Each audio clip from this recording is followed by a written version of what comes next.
Hello everyone, welcome back to Mizzou Hockey TV. My name is Luca Vitale. Joining me today, goaltender Tanner Richardson. Tanner, how are you doing today? Great, pleasure to be here. So first things first, what I like to do for each interview is sort of like letting fans know, getting to know yourself a little bit. So go ahead and tell the fans just a little bit about yourself. Yeah, so my name's Tanner Richardson, like Luca said. I'm a goaltender for the University of Missouri hockey team. This will be my third year with the program, my second full year. I'm from Columbia, Missouri, born and raised, been here my whole life, played at Jefferson City my whole life as well, so pretty familiar with everything around here, but yeah. So that's good to hear. Obviously, Columbia native, Hickman, Battle. Okay. So what I like to do for each interview is, especially goaltenders, I like goalie masks a lot. I'm not going to lie. They're one of my favorite things about the sport. It's pure art. Like, remember, Curtis Joseph had one of the coolest goalie masks of all time. So I'm assuming you're a Blues fan. Mm-hmm. Okay. So sort of talk about the story behind your goalie mask, because it kind of reminds me a little bit about Martin Jones' goalie mask with like the two tigers on the side. He had like the sharks coming out. So yeah, honestly, I just kind of went for it. So with this mask, I'd had it painted professionally before, and I wasn't honestly really happy with the paint job that was on it. And you know, I am in the art school, so I kind of just took it on myself, and I actually ended up painting it and doing all the artwork and stuff for it myself. And really, I just wanted to kind of embrace the university. I was going for a gold base to match my gold pads. I really wanted to bring some unity with that. And I just thought everything kind of fit together perfectly with the tiger heads on the side, our new Missouri script logo on the front, and kind of some block M's sprinkled in everywhere. That's really cool. So sort of getting to talk a little bit more about you and the seasons that you've been here. So this is your third year in the program, you said. So obviously your first season, you had a couple of a little on ice action. I think Brad Erline was actually on that team. Seems like forever ago that was the case. And I remember seeing you briefly for that Oklahoma State series. That was my first series. I actually worked for you guys, so that was pretty cool to see. But then last year, you obviously were the backup to Dobbs, and pretty good stats, pretty good numbers. You saw plenty of on-ice action. But this year, it's almost like this year, because Dobbs was easily number one last year, it's almost like this year the tables have turned, in a sense, because you've gone out there and statistically you've performed better than Dobbs. I mean, would you agree that sort of this year it's almost like a 1A, 1B sort of situation as opposed to 1-2? I think it's definitely a 1A, 1B situation. I think Dobbs and I are both fantastic goalies. We've both performed, and we've both showed that we're here to win. We're here to go for a national championship. And really, you need, in the ACHA, you need two goalies to really bring it home for the team. You know, you need to have a great performance on Friday and Saturday as well. And, you know, without both of us, we would not be in the position we are. So obviously, like you said, Dobbs and you, like you guys are obviously the 1A, 1B, like you said, this year. But keeping that in mind, after that series winner against SLU, Game 2 specifically, I asked Coach David Giesel about you, and basically it's almost like you had the hot hand. Tanner Richardson, 2 starts, 0 goals allowed. 0 allowed, 2 shutouts. The boy's on fire.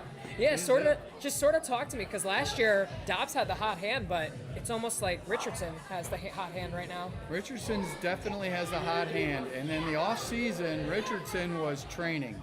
He trained hard, and he came back a different player. Can you sort of talk about that work you put in during the off season? Yeah, absolutely. So, I mean, I was working countlessly over the summer. I had 2 jobs, and I was trying to balance everything. But, you know, in Jeff City, you can only get on the ice twice a week. You get Thursday nights and you get Sunday nights. And unfortunately, I was working at both of those times. So that work pretty much consisted of me driving to St. Louis a few times a week from Columbia just so I could go get on the ice, get my legs under me, and really start to build that muscle memory back that, you know, you lose over the off season. Ladies and gentlemen, Tanner Richardson this year has played 3 starts.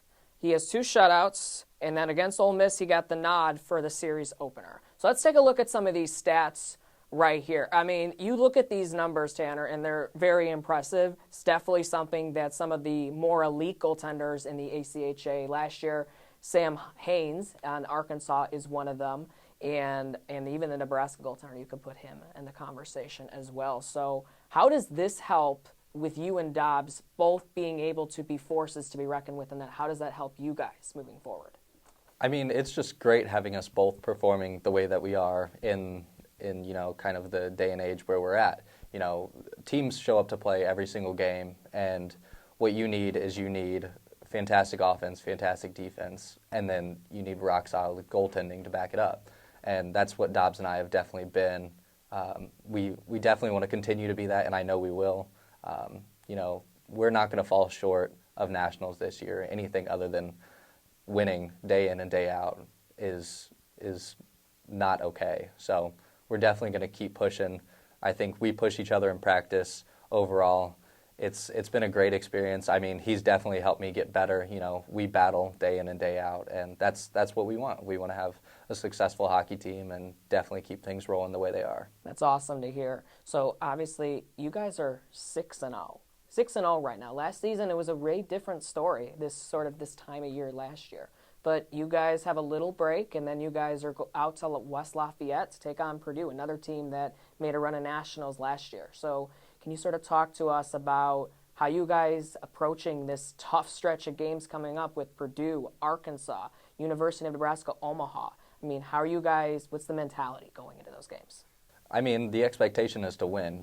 They were national contenders. Obviously, they were at the national championships last year, all three of those teams, and we really just want to keep things rolling the way that they were before this little break we were having. We really just want to keep hammering away at practice. We want to grind every day. We want to get better. We really just want to grow as a team, grow as a program, and with that, we don't treat this like a club sport. We treat this like any other NCAA sport, and overall, we just got to keep going at it the way we have been. We really need to keep pushing, hammer it, and keep the success going.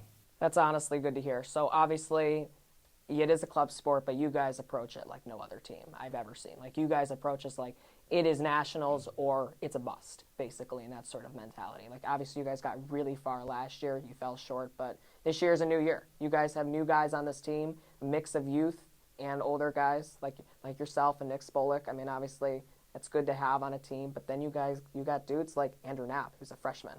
Like, the dude is out there, which we'll get to in a second about the high-octane offense. But sort of talking about the Ole Miss series, what went into your preparation in that series? Because you got the nod going into that series. What went into your work in preparation for that series? I mean, it's really just the same every day. If I want to keep it consistent, I need to keep things in a similar routine. It's really just approaching every single game in practice with the mentality of you have to go 1-0 today. You have to win. If you lose, I mean, it could be the difference between you making nationals and not. So really just keeping up the pressure, and you really just want to stay sharp for all of these things. I'm glad you mentioned that, because one game can make the difference if you make the nationals or not. And last year, obviously, you guys were in a tough position at winter break, 6-6-1. You guys had to really win all those games to even be considered. But this year, you guys got a little bit more of an advantage. You guys haven't lost a game. But just sort of talking about this, what is different with this year's team compared to last year's team? I mean, honestly, we've got some fantastic talent.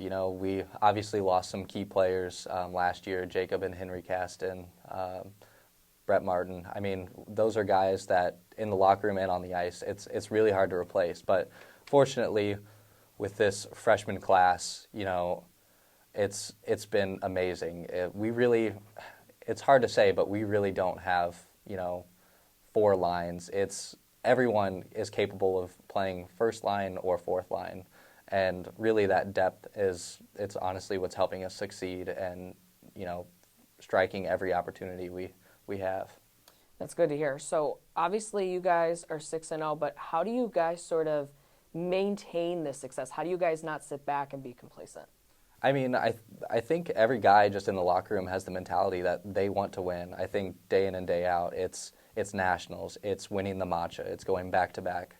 You know, the expectation is winning, and I don't think that slips the guy's mind any day. I mean, we're practicing on the ice 2 days a week. We're hitting workouts on Wednesdays. The guys are constantly together. The chemistry is great. Unfortunately, we're battling some injuries right now, but, you know, I think we'll be able to overcome those and really keep pushing. What are some key factors that have sort of contributed to this early season success? What would you say? I honestly think the chemistry has been great. I think we all have the same goal of winning, and that's all anyone wants to do. So, you know, once you get that chip on your shoulder if you lose a game, I think that really, you know, irks guys, and you obviously want to keep winning. You know, we're 6-0 right now, and no one wants to lose a game. Yeah, obviously, you guys obviously have a way different team this year than last year. And I think one of the bigger things in my eyes that I see compared to last year, obviously you guys were able to score last year. There's no doubt about it. But this year, it's that first line that comes to my mind. Danny Rudman, Nick Spolik, and Andrew Knapp. I mean, I compare that line, me personally, to Colorado's line last year. The Colorado Avalanche's first line of McKinnon, Rantanen, and Arturi Linkonen. That's how I compared it, because they were goal-scoring machines. And that's what you guys are in that first line. So can you sort of talk to me, like, what makes that first line so great, and how are they such a force on the ice against other teams? I mean, the best thing about them is that they're all just so dynamic. They all have great hockey knowledge. They have great backgrounds. They've played on high-level teams, and that's something it's really hard to teach. So they just come by it naturally, and they're able to really do anything they want with the puck. I mean, their puck movement is unbelievable. They're able to put the puck anywhere they want, and it's absolutely helped us score as many goals as we have. Yeah, and it obviously, as a goaltender, that feels great to be back there, and you're like, I got like a 6-goal cushion. It feels great to be back here. But going to the Ole Miss series, I do want to transition to that. You guys obviously knew going into this series you had a force to contain, and that's Mike O'Malley, who is one of the good scoring machines. He had 8 goals going into that series. You guys only let 1 with him. So obviously, great thing to see. And I don't know if you knew this, it was the first time the program has ever taken on Ole Miss in program history. So I think that was kind of a cool little storyline. But in sort of talking about that series in its totality, how were you guys able to defensively step up and contain someone like Mike O'Malley, because you're going to be going up against guys on Purdue and Missouri State soon that are definitely players like that? I mean, we just have a great defensive core. I mean, it's hard to rank any of our defensemen. I mean, they are all just stars. I mean, Jack Hazelton, Trevor Jones, all those guys, I mean, they're unbelievable. Their ability to step up in the play and to lay the body when they need to create that separation with the puck is unbelievable, and that's exactly what we did against Ole Miss. Any opportunity that they had wasn't a grade A opportunity because our defense was able to shut them down. Yeah, and I do want to mention that because obviously defensively, you guys were good defensively last year. You had all 3 phases clicking at the same time, but I feel like this year it's almost like you guys took another step forward, which is hard to do because you guys were in it last year until you lost to Hope College. So it's not like you guys it's not like you guys had a bad season. You guys did have a really good season, but this year I think all 3 phases just happened to be better in younger, which is crazy to even think about. But I do want to talk about the man advantage at Ole Miss. You guys really capitalized on the man advantage. You guys did it against ISU. You did it against SLU.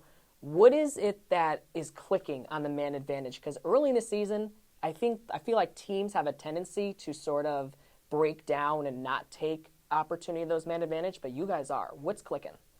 I mean, honestly, our communication on the ice is unbelievable. All the guys are just talking. Everyone has great hockey knowledge. You're able to really do anything you want on the power play as far as our program goes. And, you know, we have systems in place, but honestly, what it comes back to is just your ability to make a play. And, you know, with Spolik and Knapp on that first power play unit, it's unbelievable. The cross-ice passes, the finding the holes. They always just capitalize and are able to somehow bury it in the back of the net.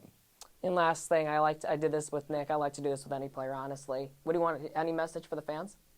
I mean, we really appreciate everything that you guys have done for us. Dating back to last year, the support we had going to nationals, going to Boston, helping us fundraise. We wouldn't be here without you guys. We wouldn't have the success without you all. We've got some big games coming up with Arkansas and Missouri State at home. We really need you guys there. You all showed up for that SLU series, and we want to continue that all year long. All right, thank you, Tanner. Tanner Richardson joining me today. My name's Luca Vitale. Thanks for tuning in to Mizzou Hockey TV. Until next time, we'll see you then.